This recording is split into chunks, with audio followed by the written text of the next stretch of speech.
Dans la foulée de la montée historique de Forêt-Trou, l'écurie du Maquisard propose aux alentours du 15 août son épreuve phare, la montée historique du Maquisard, dont c'était déjà la 14e édition.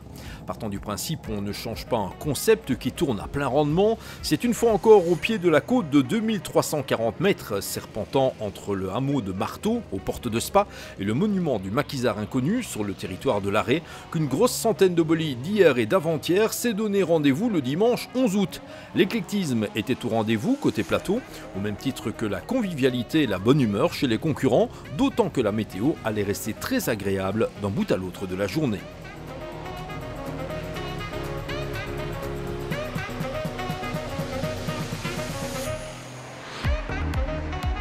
Soucieux avant tout de préserver le côté bon enfant de sa manifestation, Robert Van de Vorst, président de l'écurie du Maquisard, proposait de nouveau une formule destinée à séduire le plus grand nombre, avec des montées en mode démo durant la majeure partie de la journée, avant que le chronomètre soit de sortie pour les amateurs du genre à partir de 16h30.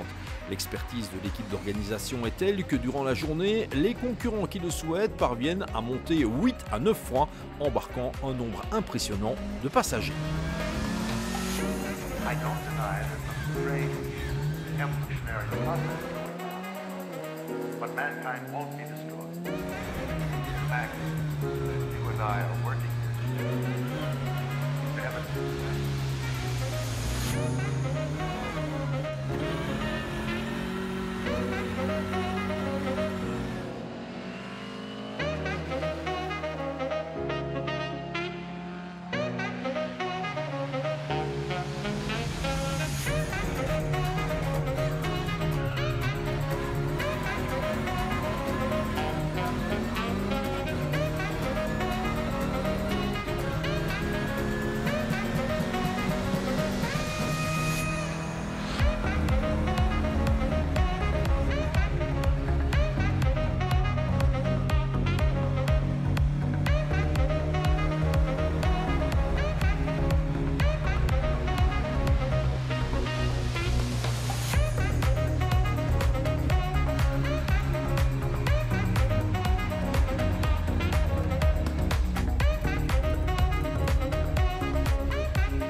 Parmi les incontestables stars du Maquisard 2019, il y avait cette Porsche, une 935 datant de la fin des années 70 que Stéphane Pétré a racheté à un certain Gérard de Ville-de-Goyer. Un bolide impressionnant au palmarès qu'il est tout autant. Elle a été 10 ou 11 fois championne de Belgique, entre 80 et 91, si mes souvenirs sont bons. Elle a été championne du Sénégal aussi un petit peu dans des courses d'endurance. Et puis elle est laissée au repos pendant des années et je l'ai rachetée. L'ancien propriétaire va à l'étranger, donc part prendre sa retraite là au bout et on l'a remis en configuration 2019, ce qui a été un boulot. Ce n'est pas les mêmes normes de sécurité en 90 qu'en 2019. Donc voilà, on a raté tout le début de saison. Et maintenant, voilà, on a fiabilisé, on a fait une partie du moteur, on a refait de l'intérieur, l'habitacle. J'ai plein d'amis qui m'aident aussi. Donc ils se relayent à 3-4 pour faire, parce que moi j'ai fait énormément d'heures au travail. Donc ils se relayent. Voilà, hier encore, il est venu travailler sur la voiture pour qu'elle soit prête aujourd'hui.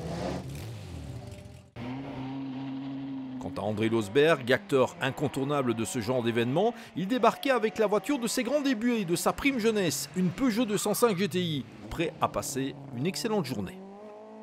D'abord pour l'ambiance et puis pour le principe que les gens puissent sortir leur voiture comme ça, venir faire une montée sans avoir de licence, avec des contrôles techniques minimum, nécessaires mais minimum.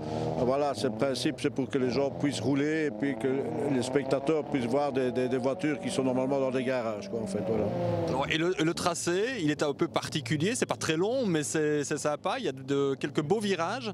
En fait, c'est un tracé très changeant, donc quand même assez technique, puisqu'on a la petite Suisse avec des enfilades. On a quelques belles lignes droites avec des longues courbes à haute vitesse, et puis voilà, et deux belles épingles. Donc il y a tout ce qu'il faut là pour, je dirais, s'amuser, et pour les initiés ou non initiés, voilà, prendre son pied.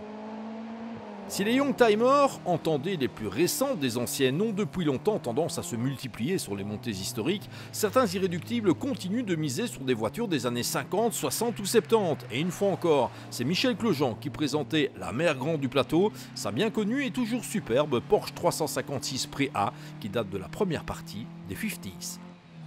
C'est incontournable, hein. Voilà, j'habite à côté, donc voilà, je ne peux pas y échapper. Alors c'est quoi le plaisir ici d'être là aujourd'hui? Bah, c'est de rouler, de monter librement, sans qu'il y ait de risque d'avoir quelqu'un qui vient en sens inverse avec de la sécurité. Voilà, on peut utiliser toute la route quoi, sans problème, c'est très gai. Le tracé en l'occurrence il ne change pas, mais quelle est sa particularité? Bah, le tracé il n'est pas extraordinaire, hein, c'est pas très long, il y a que quelques virages, mais bon, il y a quelques virages assez compliqués, la petite Suisse, l'enchaînement des virages, et voilà. C'est difficile à expliquer, mais il faut le faire une fois quoi, pour voir.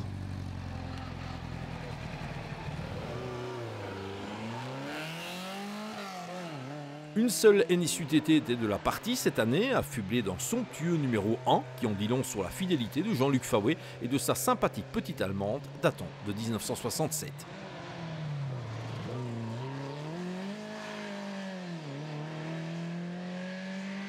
Ça fait au moins la 14e fois que je viens. Avec des bons souvenirs? Oui, tout à fait, oui, absolument. Sauf quand il pleut, ça, c'est un petit peu plus difficile. Ah bah aujourd'hui ça va aller, hein. Non, il n'y a pas de problème. De la fin des Golden 60s nous est aussi arrivée cette Volvo Amazon à mécanique 2 litres, pilotée ici par André Classen, un incontournable des courses pour anciennes.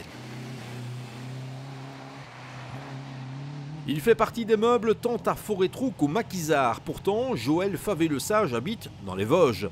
Mais les kilomètres ne lui font pas peur, dès l'instant où l'occasion se présente d'exhiber cette exceptionnelle Alpine A110 Groupe 4 datant de 1972, une berlinette qui a conservé son habit de lumière d'époque.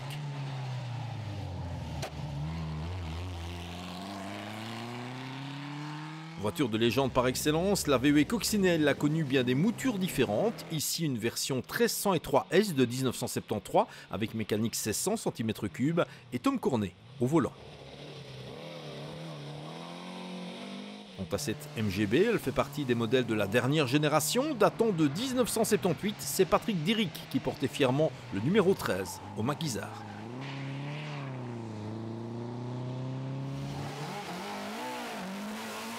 À relever également cette Opel Ascona A 1973 à mécanique 2 litres présentée par Francis Pesser, un classique du genre sur nos épreuves qui reste particulièrement apprécié des connaisseurs.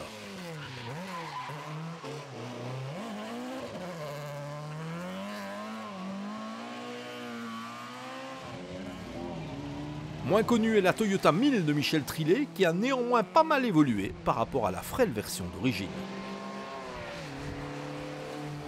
Je l'ai racheté à une dame il y a des années et je l'ai transformé. Donc j'ai mis un moteur beaucoup plus puissant, des gros carburateurs, tout est remplacé, tout est changé, des gros frais. Enfin voilà quoi, une voiture adaptée à la course de côte. Elle a un peu changé alors. Un peu. Toyota toujours, mais Celica cette fois avec la machine plus récente de Jean-Claude Kaufmann, datant du début des années 90. Quant à la Mazda RX-7, elle a aussi tendance à se raréfier en compétition. Benoît Boulanger nous présentait néanmoins cette version datant de 1986.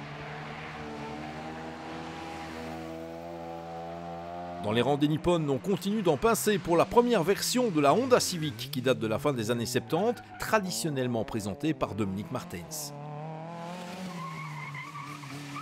Si la VW Golf est devenue un modèle commun sur les épreuves pour anciennes, c'est notamment en raison du nombre élevé d'exemplaires de la deuxième génération. On est là dans la première moitié des années 80, comme nous le rappellent Philippe Pes et Andy Bloom.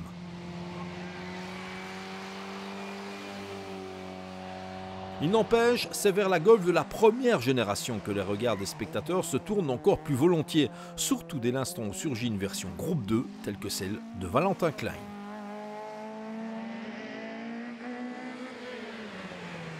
Très efficace, la Golf 1 de la famille Fafra était quant à elle engagée dans la montée en or, on en reparlera. Au rayon des choses plutôt étonnantes, il y a cette Nissan Micra et son gigantesque aileron arrière, qui avait partiellement brûlé l'an dernier. Il faut dire que côté modification, Nicolas Willock n'y est pas allé avec le dos de la cuillère. En fait, c'est une Nissan Micra de 1987 auquel j'ai greffé un 2 litres turbo de Nissan Sunny GTI-R. Donc là, ça développe plus ou moins 300 chevaux sur les roues avant, ouais. Ah oui, ça va aller alors. Ça va bien, ouais. Ici au Maquisard, c'est la première fois? Avec celle-ci, c'est la deuxième fois. Autrement, ça fait plus ou moins 5 ans que je viens, ouais. C'était passé comment la première? Il y avait eu un petit feu, ouais. L'année passée avec celle-ci, ouais. Ah bon, en l'occurrence, il y a eu un petit feu, ouais. Ouais, donc on remet ça et on espère que ça va aller. Totalement inattendu en compétition, voici une Volvo 740. Ça date de la fin des années 80 et ce n'est pas nécessairement prévu pour ce genre d'exercice.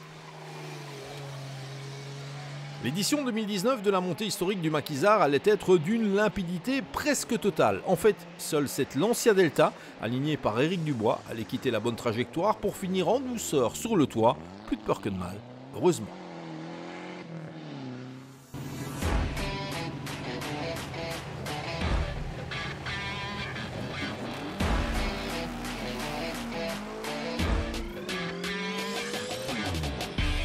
Outre la montée en or, l'écurie du Maquisard a fait honneur à ses autres habitudes, dont celle de décerner le prix du roi de l'escorte, voiture mythique ayant marqué l'histoire de la compétition.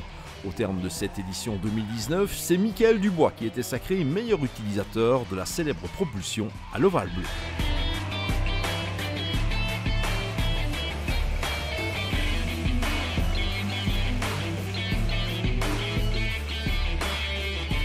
Dubois devancé au terme du vote du jury Jean-Marc Ruet, fidèle parmi les fidèles, mais aussi Michel Poli, des garçons plutôt généreux dans l'effort.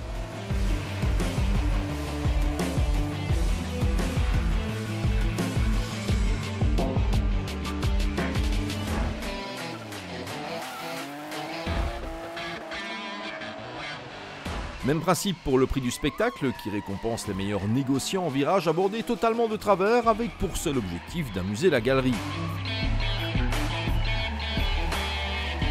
Comme le veut désormais la coutume, ce classement dans le classement est la chasse gardée des BMW E30 et à ce petit jeu, Lionel Junius conserve son titre de référence.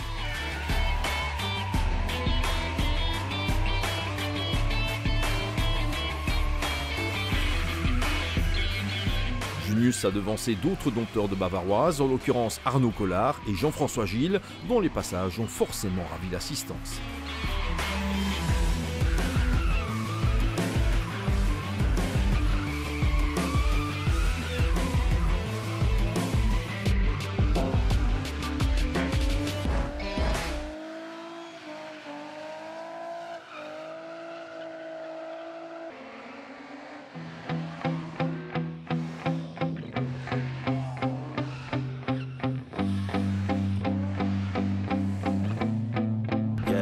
Même s'ils n'apparaissent pas dans le classement du prix du spectacle, d'autres inconditionnels de BMW ont donné le maximum au Maquisard. Gloire Delors, Libert, Louis, Van Eekhout, Herman, Charles, Brasseur, Sillon, Noël, Kohlenberg et consorts.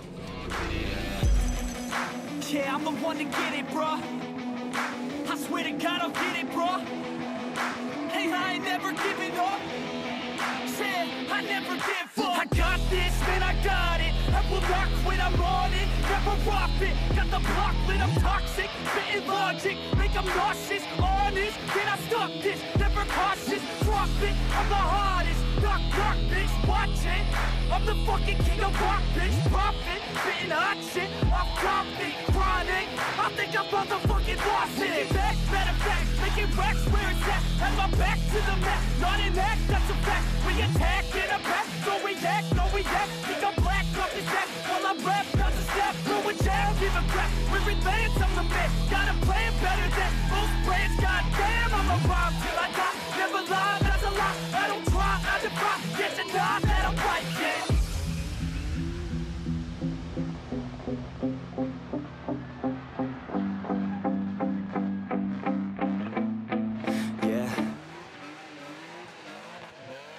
Sur le coup de 16h30, les chronos étaient en fin de sortie avec une trentaine de bolides effectivement prêts à en découdre dans le cadre de la montée en or. But du premier passage, trouver place dans le top 10 afin de continuer l'aventure. Ils sont forcément nombreux à ne pas avoir été plus loin, dont le local Christophe Bouille, pénalisé d'entrée de jeu. Grosse déception, en plus on est chez nous.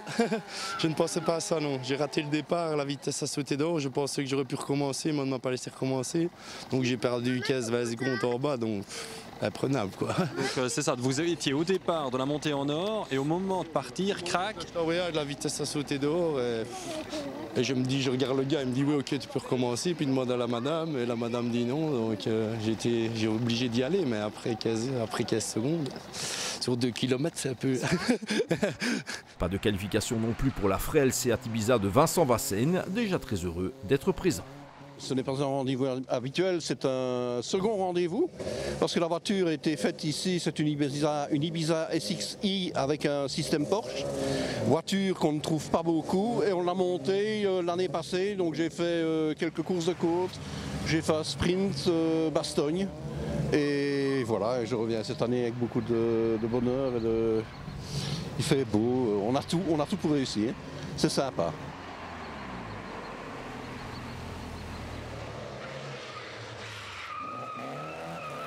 Grand pourvoyeur de spectacle, Cyril Panozzo échoué assez loin du top 10 avec son Opel Ascona B, mais il a une fois encore ravi l'assistance.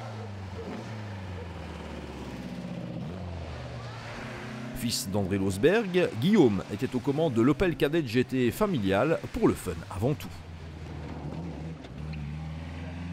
Pas de qualification non plus pour plusieurs VW Golf de la deuxième génération, dont la 69 d'Anthony Chacon-Ruiz.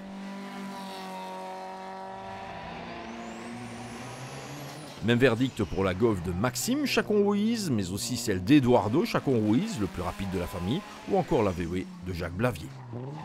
Plutôt attendu, la Ford Sierra Source de Denis Jacob ne passait pas non plus le cap de la première montée. Pas terrible. Un peu raté deux fois la vitesse, et puis voilà, problème avec la 4. Bah bon, voilà, on est ici pour essayer l'auto, le principal c'est de s'amuser, donc voilà. Là, à ce niveau-là, l'objectif est atteint. Oui, là. Je crois que les gens d'ici dans les Pègles en bas sont bien amusés en la voyant passer. Aucune des Opel Corsa engagées ne passait la première étape de la montée en or, ici celle de Pascal Watley. À peine plus de réussite pour la Corsa de Jordan Gulpen, classé 19e. C'est une petite auto qui est amusante à conduire, ça va pas mal, ouais, c'est sympa. Ouais, être repris pour la montée en or, c'est déjà un objectif atteint alors? Non, pas vraiment, parce que niveau coefficient et tout ça, c'est quand même compliqué, mais voilà, plus là pour le fun que pour la gagne. C'est au 17e rang qu'apparaissait l'Opel Corsa de David Watley. Modèle inhabituel que cette Volkswagen Corrado, qui a devancé bien des Golf, sans pour autant intégrer le top 10. Elle était pilotée par Thierry Biersard. S'il a souvent joué dans les hautes sphères du classement avec sa Porsche 911, André Losberg a cette fois dû se contenter d'un résultat plus modeste avec une Peugeot 205 GTI, guère servie par le coefficient d'âge. La plus grande surprise venait sans doute de la non-qualification de la VW Golf 3 que se partageaient Aurélie et Jean-Marie Dehaye, d'autant que la demoiselle s'offrait tout de même le 4e meilleur temps absolu de la première montée. L'application du coefficient d'âge lui coûtait hélas 5 secondes. Pas de qualification non plus pour cet autre grand habitué qu'est Maxime Hébran, dont l'Opel échouait cette fois au 13e rang.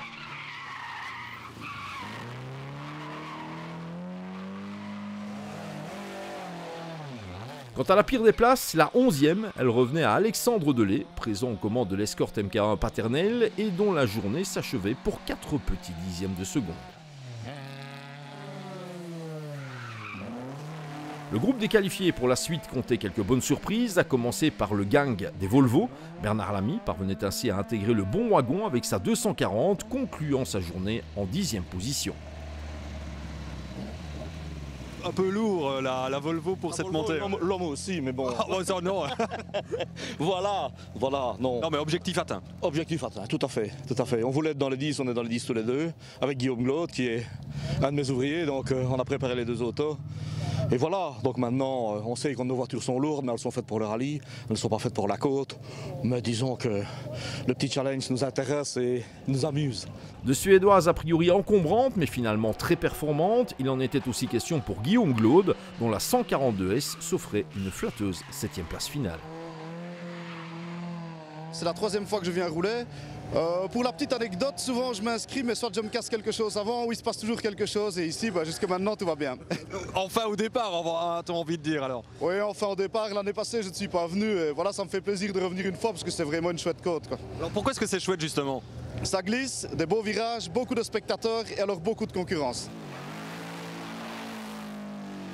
Grand habitué des montées historiques, Bernard Cornet propulsait sans souci sa VW Cox dans le top 10 avant d'être trahi par un bris mécanique qui le laissait en 9e position. Un bris de suspension arrière probablement dans la dernière épingle.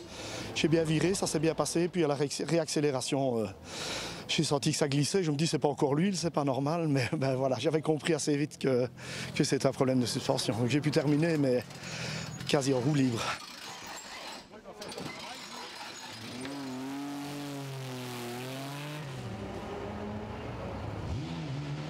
Au maquisard, Stéphane Pétré a poursuivi son apprentissage de la rutilante Porsche 935 et il était déjà très satisfait de sa qualification dans le top 10 final. Secrètement, je voulais.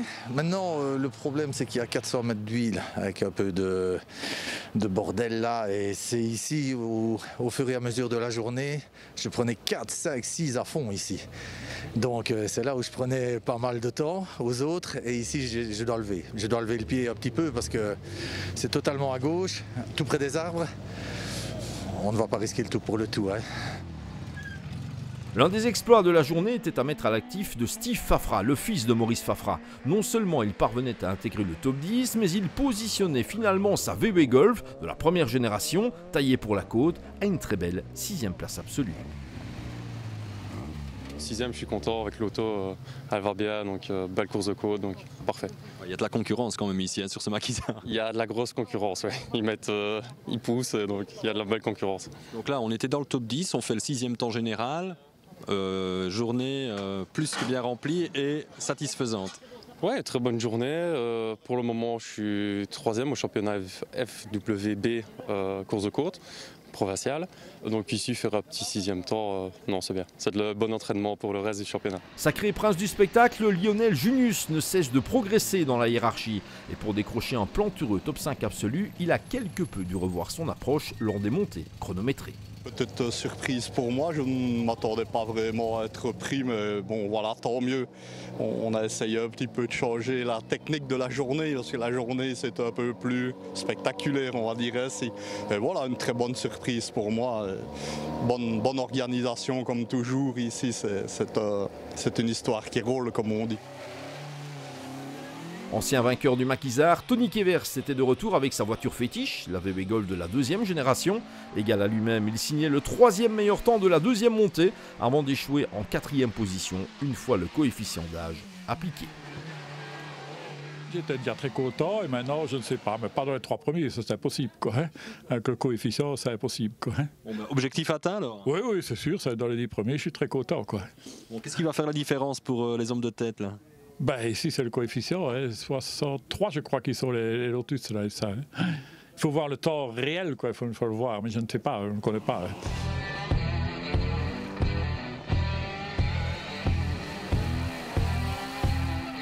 Ce qui signifie qu'une fois encore, les Lotus Ceylan s'est lancé avec une cote de favorite sur la côte, prête à croiser le fer avec l'inévitable Lancia Beta Monte Carlo Groupe 4 de Jean-Pierre Van de Hoer. Lors de la première montée, le vert viettois signait le temps de référence avant application du coefficient. Un meilleur temps absolu, mais il y a des coefficients et c'est tout à fait normal, on le sait, ces coefficients. D'ailleurs, la preuve, il y a les 2 Lotus qui sont devant, quoi. Mais voilà, on a encore... J'espère que je suis dans le top 3 pour faire la dernière montée, on va voir. En sachant que les Lotus sont devant, on se dit quoi en partant à marteau? On attaque. Il n'y a pas de demi-mesure, on attaque. Et puis on peut faire une faute, moi aussi. Moi ici j'ai entré un peu trop vite, donc j'ai perdu un peu de temps. Mais bon, tout le monde peut avoir une petite faute, quoi, puisque tout le monde est sous pression. J'ai mis un peu de la pression à François en disant hey, François, je t'ai mis 6 dixièmes dans la première. Hein. Il n'a pas besoin de me mettre 5 dixièmes, puisque avec les coefficients, mais point d'honneur, peut-être qu'il va mettre pour être devant. Donc,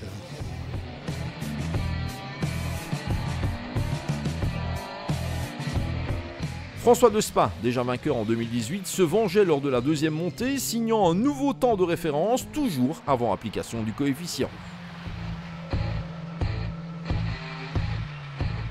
Effectivement, jusqu'à présent, mais il reste encore une montée, hein, donc on va voir. Mais c'est clair que le poids puissance, donc 620 kg, 160 chevaux, en ce qui concerne ma Lotus, ça reste quand même efficace terriblement. Jean-Pierre a réalisé le meilleur temps tout à l'heure. Et... On va voir maintenant. Hein. Maintenant que les choses sérieuses commencent. Maintenant, on va vraiment aller chercher le dernier quart. Donc on va déjà voir celle-ci. Je pense que j'ai fait une meilleure montée, quoi. On va aller vérifier ça, hein, François. Voilà. Peut-être que lui a amélioré aussi. Hein, donc, mais je pense bien que... Il ne faut pas oublier qu'on n'a pas du tout la même voiture. Hein. Nous, c'est une vraie voiture de 63, donc avec fiche d'homologation d'époque, 4 vitesses, tout est à l'avenant. Donc c'est vraiment une vieille voiture. Celle de Jean-Pierre, c'est beaucoup plus récent, avec des modifications terribles. Donc franchement, si on est devant lui, là, c'est vraiment la meilleure voiture du moment. Et premier, meilleur temps absolu, François Despas, une 22 937 en temps réalisé et une 18 707 en temps corrigé. Non, moi je vais plus loin. Oui, hein. Nous, le temps pas corrigé. Eh bien, temps pas corrigé, tu améliores d'une seconde.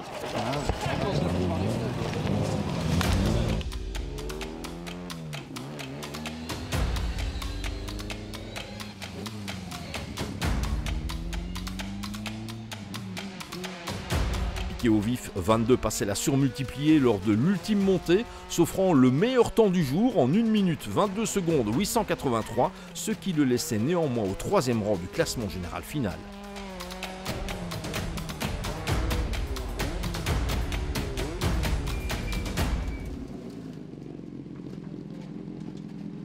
C'est magnifique. De toute façon, dès le départ, on savait qu'une Lotus allait jouer devant, mais je suis bien amusé. Très bonne organisation et une très bonne ambiance. Et ma voiture va super bien. Parce qu'à la régulière, ça aurait été plus serré. Mais voilà, bonne journée. Ma voiture est prête pour rouler à la Semois dans 15 jours. Et je suis très heureux. Une fois encore, les Lotus Elan ont démontré qu'elles constituent le meilleur compromis sur ce genre d'épreuve. Datant de 1963, légère, performante et bien pilotée, elles profitent de la réglementation pour continuer à régner. Avec la 2e place finale pour Grégoire Destex, vainqueur à Forêt-Trou l'an dernier. 2e, bah oui. J'espère ne pas devenir le Johnny Delay de la montée du Maquisard, les gars, quoi. J'ai fait 2e à Trot. On fait 2e ici, bon bah voilà, mais François est un sérieux adversaire. Hein. Alors expliquez-nous, c'est quoi la différence entre les deux Lotus? Fondamentalement pas grand chose. La sienne est plus une voiture de circuit et la mienne plus une voiture de rallye. Donc sa voiture circuit n'a qu'un siège pilote, pas de passager. Elle est beaucoup plus basse. Si vous regardez les voitures avec la hauteur de caisse, c'est beaucoup plus basse que celle-ci est un peu plus haute quand même. Donc ça joue à sa faveur, mais bon voilà, ma voiture a bon moteur aussi, donc il n'y a pas d'excuse. Et à un moment donné, c'est pas la voiture, c'est le pilote qui doit mettre le pied dedans et qui relâche. Et moi je relâche parce que j'ai pas l'expérience qu'il a. Il a fait beaucoup de compétitions avec ses voitures sur circuit à Francorchamps. Et donc je pense qu'il a un meilleur feeling de la voiture que moi. On se débrouille, mais voilà. Et on a encore du chemin à prendre, on sait qu'il y a de la marge et qu'on va encore progresser l'année prochaine et la suivante, c'est très bien. François Despas ne s'est donc pas fait prier pour succéder à lui-même au palmarès du Maquisard, détaillant ce qui fait la force de sa monture.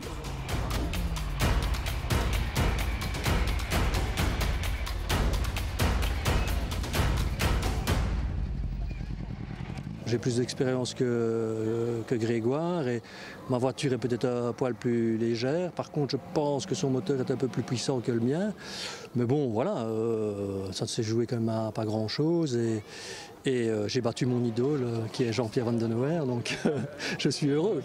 Ouais, t'as tapé un chrono là, de fou là, à la fin. Oui, mais je voulais montrer quand même que même avec une vieille voiture de 63, on pouvait aller aussi vite que ça l'ancien. Donc voilà. 3e. T'as encore amélioré, Jean-Pierre. une 22 883 en temps réalisé, une 21 888 en temps corrigé. Deuxième, Grégoire Destex, une 21 250 en temps corrigé, une 25 616 réalisée. Et François Ier en une 19 026, une 23 273 corrigée. Voilà, félicitations. Au bout du compte, cette lutte de tous les instants entre les meilleurs pilotes régionaux constitue la cerise sur le gâteau d'une organisation sans la moindre faille, plus que rodée à l'exercice.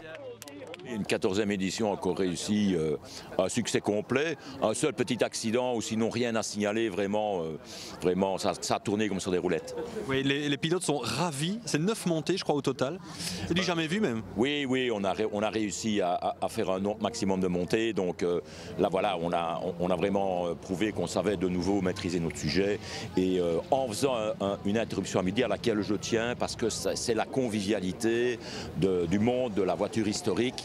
Et ça permet aux pilotes de pouvoir discuter le coup entre l'avant-midi et l'après-midi et de préparer la montée en or. Ouais, ravi. La 15e édition se prépare déjà maintenant? La 15e édition est déjà presque bouclée. Il n'y a pas grand-chose à améliorer. On a poussé le concept, je pense, vraiment au bout de ce qu'on peut faire. Et je pense que oui, une 15e édition où on va trouver quelque chose, mais on va le faire.